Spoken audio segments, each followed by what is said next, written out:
Pues vamos a tener una lectura de la palabra del Señor, que la encontramos en el Evangelio de San Juan, capítulo 21. Juan capítulo 21, empezaremos de momento leyendo en el versículo 1, luego haremos un salto.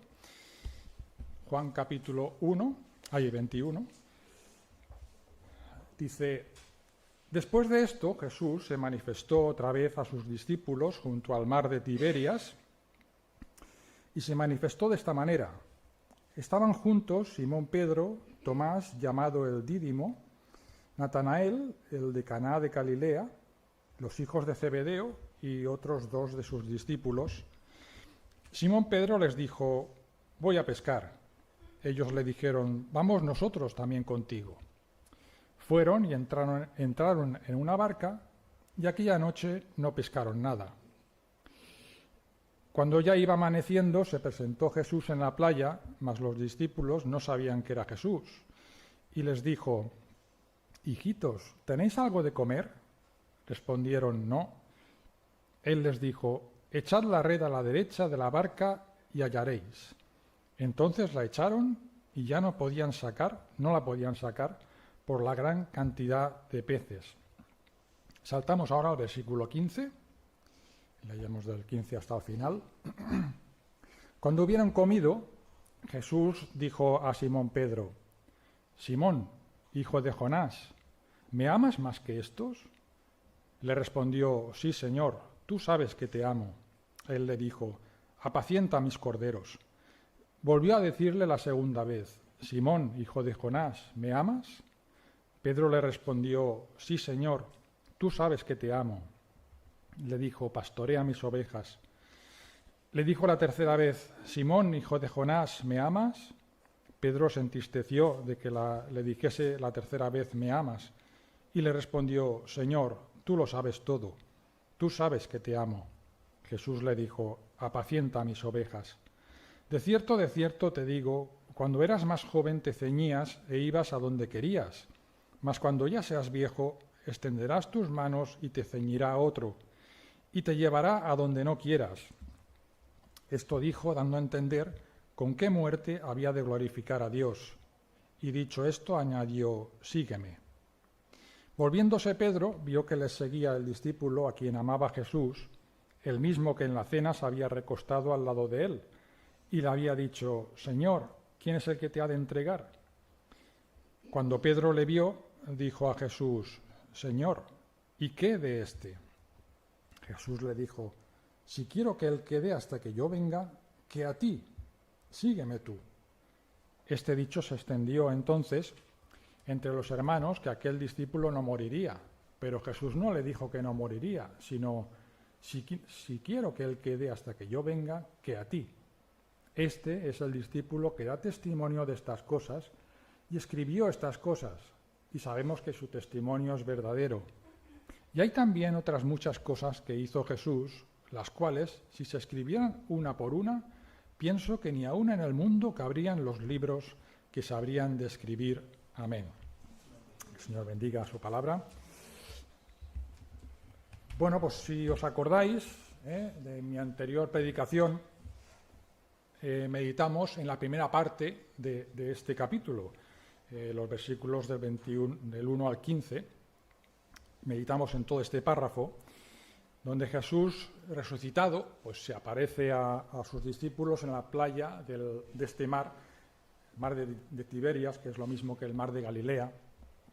Es un lugar que fue testigo de grandes sucesos, como la primera pesca milagrosa que sucedió en el ministerio de Jesús. Jesús, cuando andaba sobre el mar, también era este mar. Cuando calmó la tormenta, todos estos sucesos ocurrieron aquí, en el mar de Galilea. Es el lugar también donde el Señor enseñó a multitudes. Y es aquí donde también el Señor Jesús tiene un encuentro muy especial con Pedro, tras su negación, cuando Jesús fue crucificado. ¿Os acordáis que después de la pesca milagrosa que hemos leído un poquito al principio, pues Pedro se tira de la barca, se echa al mar para encontrarse con Jesús y no dudamos que ese encuentro entre Jesús y Pedro pues fue un encuentro pues muy gozoso, lo podemos imaginar, ¿no? Pero había algo pendiente entre Pedro y Jesús, algo que se tenía que aclarar y restaurar, para que Pedro pues, pudiera realizar esa misión que tenía por delante y que nadie le pudiera reprochar nada. Es decir, tú negaste al Señor Jesús. Eso había que solucionarlo. Y tenemos que dar muchas gracias al apóstol Juan y al Espíritu Santo que ha permitido que este capítulo esté en nuestras Biblias. No está en ningún otro. Este relato no lo encontráis en ningún otro evangelio, solamente Juan. Y es fundamental para saber que hubo perdón por parte de Jesús tras la negación de Pedro. Pues en la escena ya han terminado de desayunar. ¿Os acordáis que recogieron la pesca milagrosa y Jesús pues, preparó allí unos peces para sus discípulos? Ya han terminado de desayunar. Seguramente pues, ya habrá amanecido, ya el sol ya estaría un poquito más alto. Pedro se ha secado ante las brasas, que estaba mojado porque se tiró al mar. Y el Señor, pues en ese momento, aprovecha el momento para arreglar cuentas con Pedro y se dirige a él, lo hemos leído, le hace 3 veces la misma pregunta. Pedro, ¿me amas? Y hemos meditado muchas veces, yo durante toda mi vida pues he escuchado muchas predicaciones de este pasaje, y conocemos muy bien esa triple pregunta que le hace al Señor Jesús, que correspondía a las 3 veces que Pedro negó al Señor. Y siempre hemos oído pues, la interpretación de estas palabras según el texto original griego, donde encontramos que Jesús utiliza el verbo ágape, que es el amor supremo, y que Pedro responde con el verbo filia, que es un amor inferior. Y ahí hay una aplicación preciosa, ¿no?, en relación con estos verbos. Lo hemos escuchado muchas veces en las predicaciones. Y el Espíritu Santo quiso que Juan, que escribió el original, que lo escribió en griego, pues que quedara plasmado así, con estos verbos. Pero el problema es que Jesús, el idioma que usaba Jesús, y la gente llana de aquel tiempo no era el griego. Jesús hablaba en arameo, con sus discípulos, y era el idioma que se hablaba en Galilea en aquel tiempo.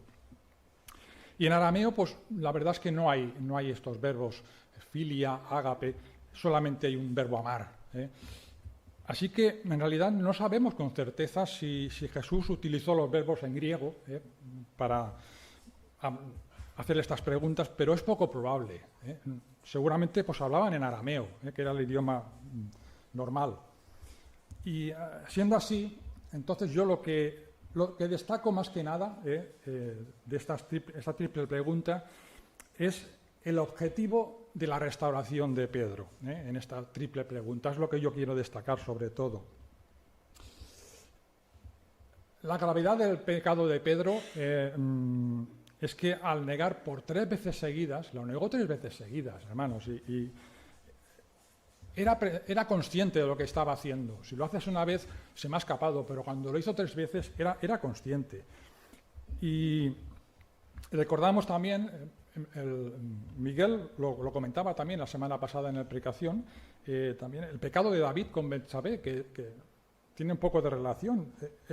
David no solamente adulteró con ella, sino que también urdió el plan para deshacerse de Urías, su marido. Y no estamos hablando de personas incrédulas, estamos hablando de creyentes, de verdaderos creyentes.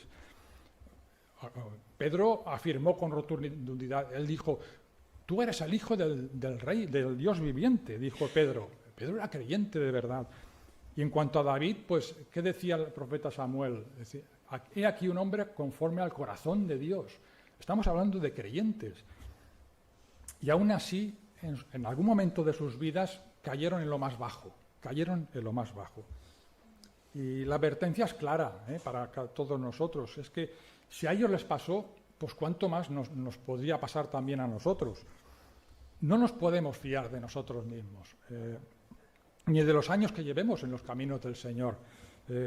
El Señor está dispuesto a perdonarnos y a restaurarnos, como fue aquí en el caso de Pedro, si hay arrepentimiento sincero, pero hay pecados que dejan cicatrices, ¿eh? Y tenemos que estar alertas y que Dios nos ayude, ¿eh? a no caer en situaciones como la que cayó Pedro o David. Otra lección que yo saco en relación con esta triple pregunta de Jesús es que Jesús no apartó a Pedro a un lugar aparte para hablar a solas con él, que hubiera sido lo más lógico, porque el Señor Jesús, él mismo dijo que lo teníamos que hacer así. ¿Os acordáis? El Señor dijo, si tu hermano peca contra ti, ve, repréndele estando tú y él solos, ¿eh? Y así has ganado a tu hermano. El Señor dijo esto, que lo teníamos que hacer así. Pero en esta ocasión no lo hizo así, sino que estaban todos los discípulos, estaban todos allí ante las brasas.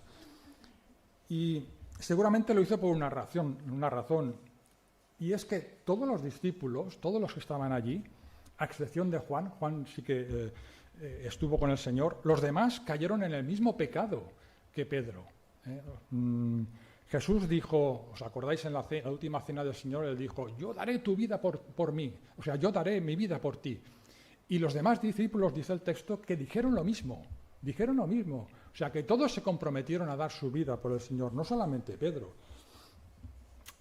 Y Pedro, al menos él estuvo en el patio del sacerdote, al menos tuvo ese valor de estar allí y arriesgarse a que fuera detenido. Pero el resto de los discípulos, ¿dónde estaban?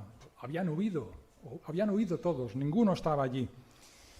Y Jesús estaba recriminando a Pedro su negación, pero el Señor quiso que estuvieran todos allí porque esa recriminación era para todos, y todos tenían que escucharlo, y todos tenían que reflexionar y avergonzarse y reflexionar sobre ese me amas de Jesús a Pedro. Y pues la aplicación también es clara para nosotros en este sentido. Si vemos en la Iglesia, ¿no?, que un hermano pues se desvía del camino correcto y es reprendido por el Señor, nunca debemos de sentirnos superiores. Como hemos dicho anteriormente, no nos pensemos que a nosotros eso no nos va a pasar. Eso a mí no me pasaría. No. Tenemos que estar muy alertas. Todos somos en un momento dado, podemos caer en lo mismo que ha caído nuestro hermano.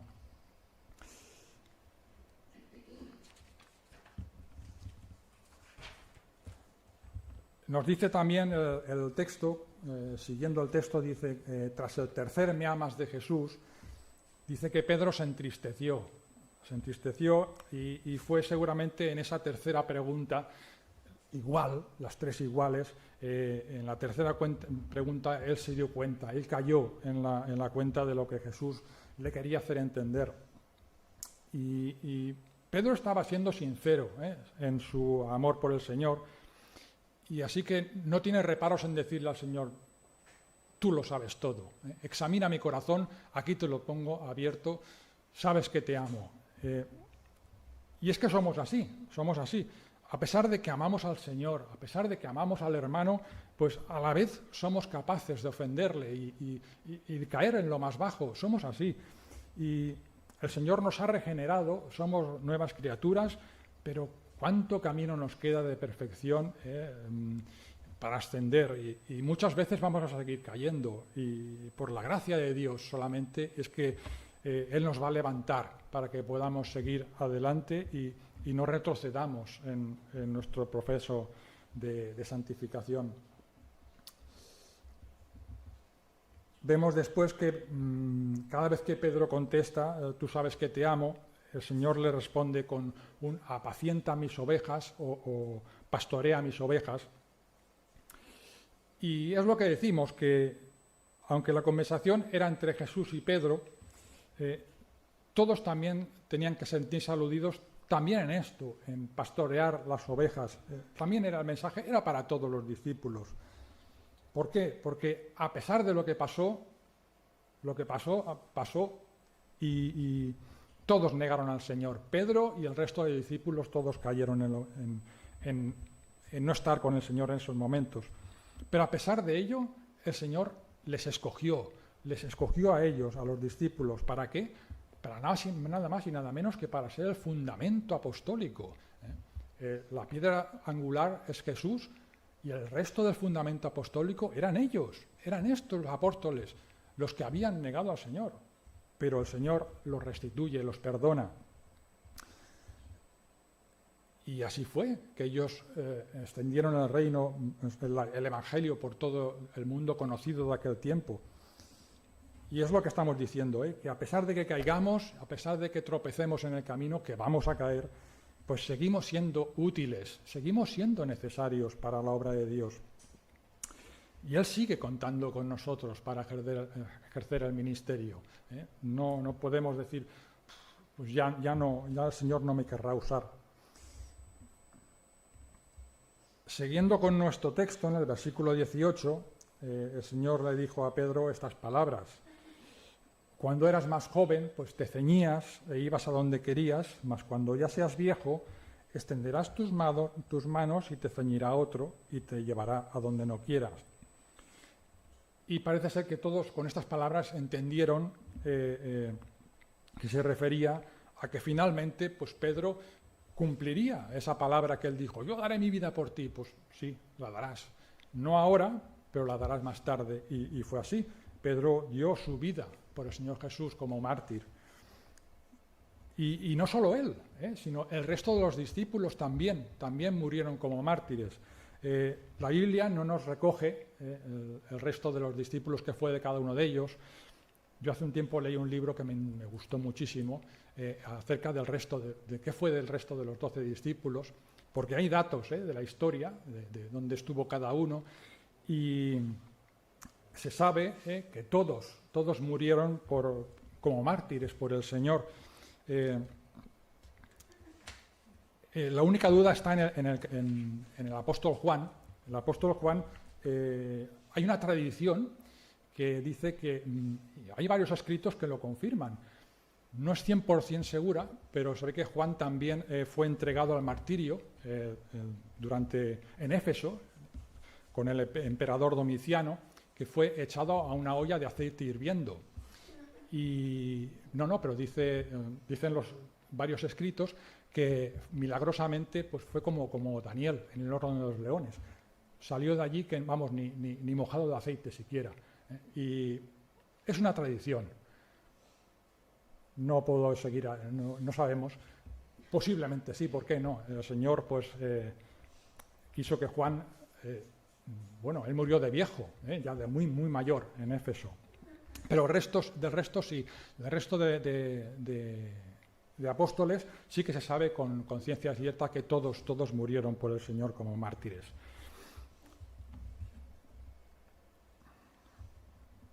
Y lo que estábamos diciendo, que en un momento de sus vidas, cuando el Señor Jesús está dando su vida por ellos, les faltó valor para defender al Señor, pero la verdad es que estaba profetizado que tenía que suceder así.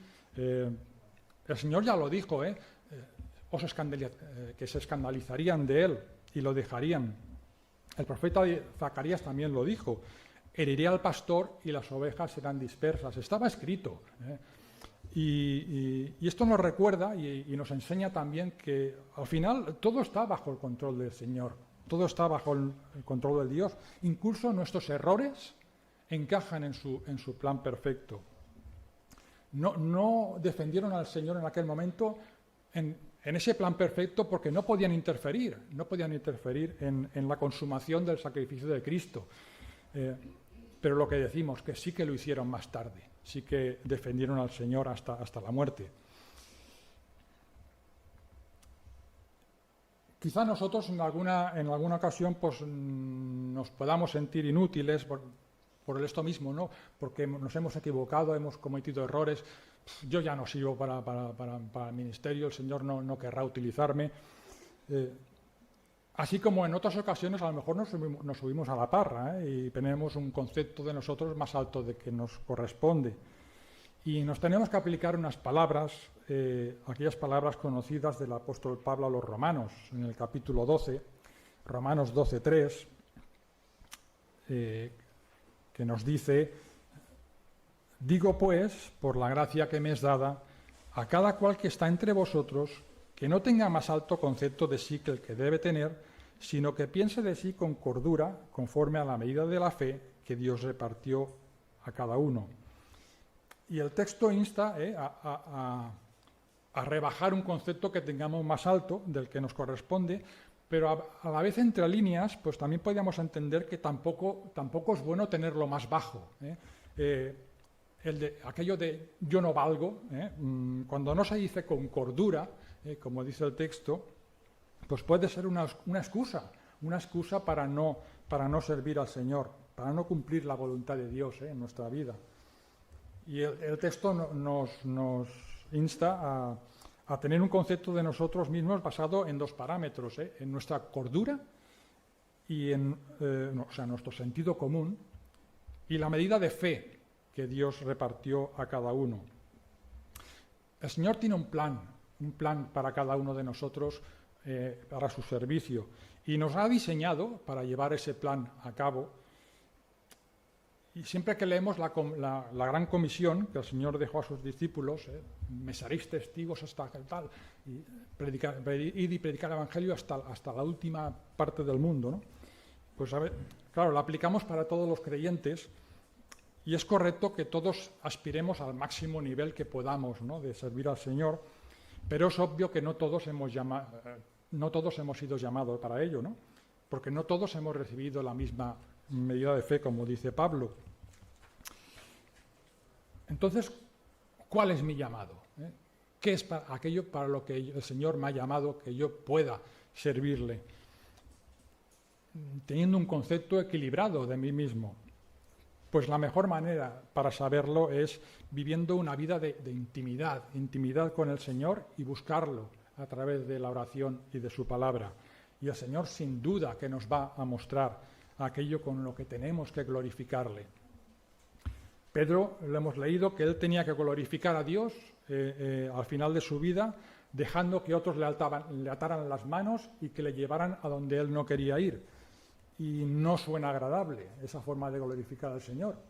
Pero si todo un discípulo como Pedro había de glorificar a Dios así, de esta manera, pues ¿cómo yo no tengo que estar dispuesto también a tomar mi cruz y glorificar a Dios del modo que Él ya tiene pensado, ideado para mí? Y sabemos que nada de lo que hagamos aquí en esta tierra, pues no dejará de tener su galardón cuando estemos con Él. Y así que, ¿qué mejor recompensa podemos tener que esta? Pues bien, después de todo lo que hemos dicho, Jesús termina su conversación con Pedro, con ese último, sígueme. En el versículo al final, el versículo 19 al final, y dicho esto, añadió, sígueme. Y es la palabra que coincide con aquella primera ocasión, en aquel mismo lugar, donde el Señor le dijo, sígueme, que ahora serás pescador de hombres. Y es la palabra que resume toda su instrucción durante esos 3 años que estuvo con Jesús y todo lo que le quedaba por hacer a partir de ahora. Sí, Pedro, te has equivocado, me has negado, pero yo te restituyo y te sigo necesitando para mi obra, así que sígueme. Y esta palabra de seguir al Señor Jesús, pues me hacía recordar un ejemplo que alguna vez lo hemos comentado aquí también, los influencers. A veces lo hemos comentado más de una ocasión.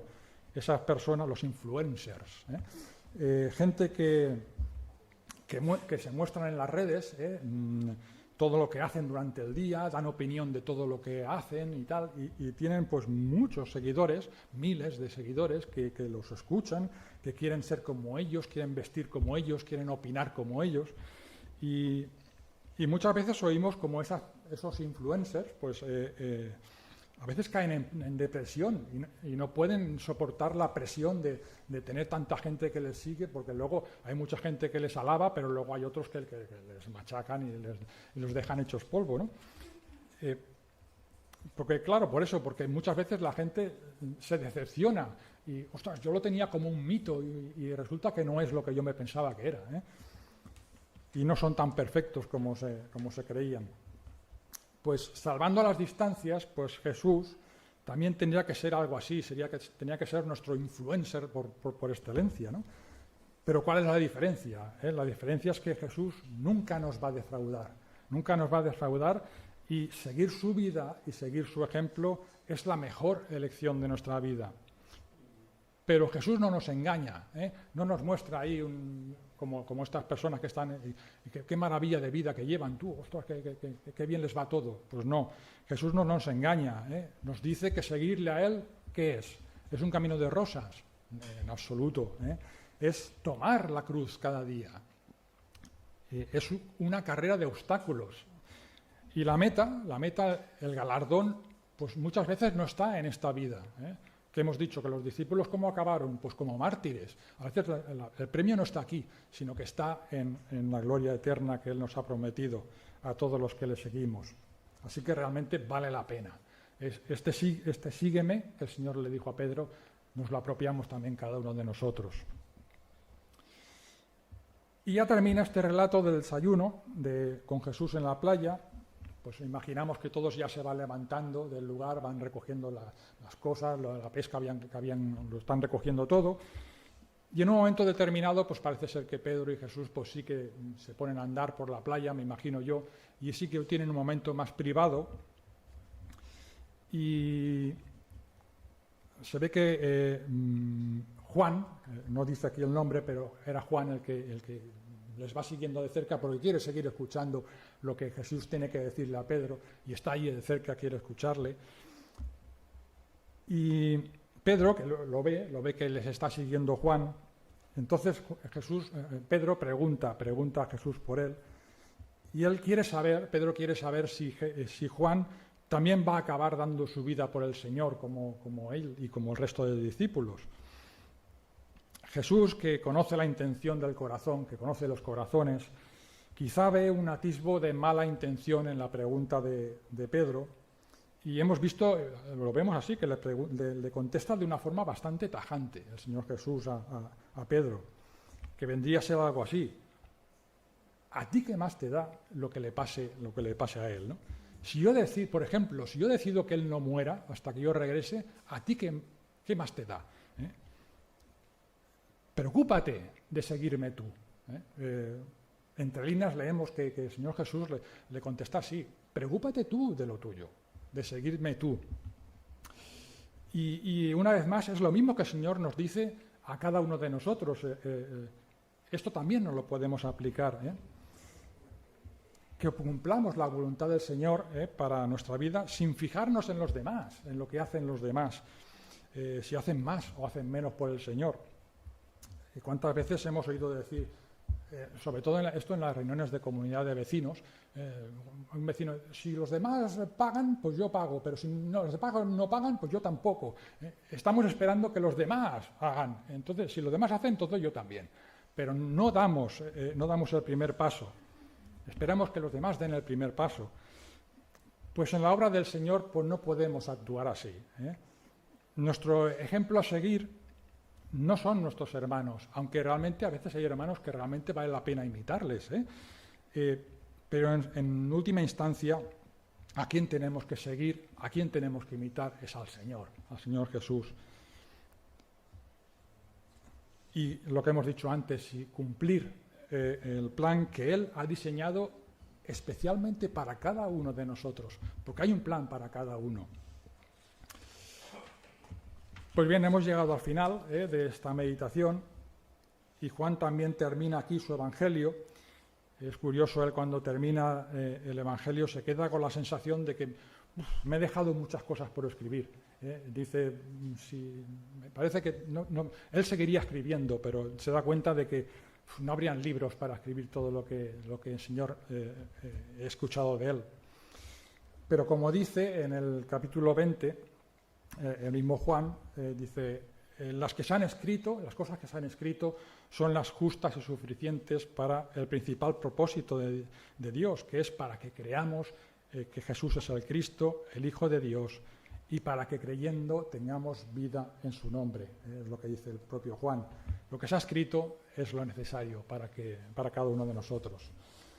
Pues que el Señor nos ayude, como hemos visto hoy, para que nunca neguemos al Señor, pero si lo negamos, que puede pasar, y de hecho en más de una ocasión de nuestra vida pasará, pues saber que Él está dispuesto a restituirnos y a volver a ser útiles en el ministerio. No pensemos que ya no valemos. El Señor es capaz de levantarnos y seguir adelante.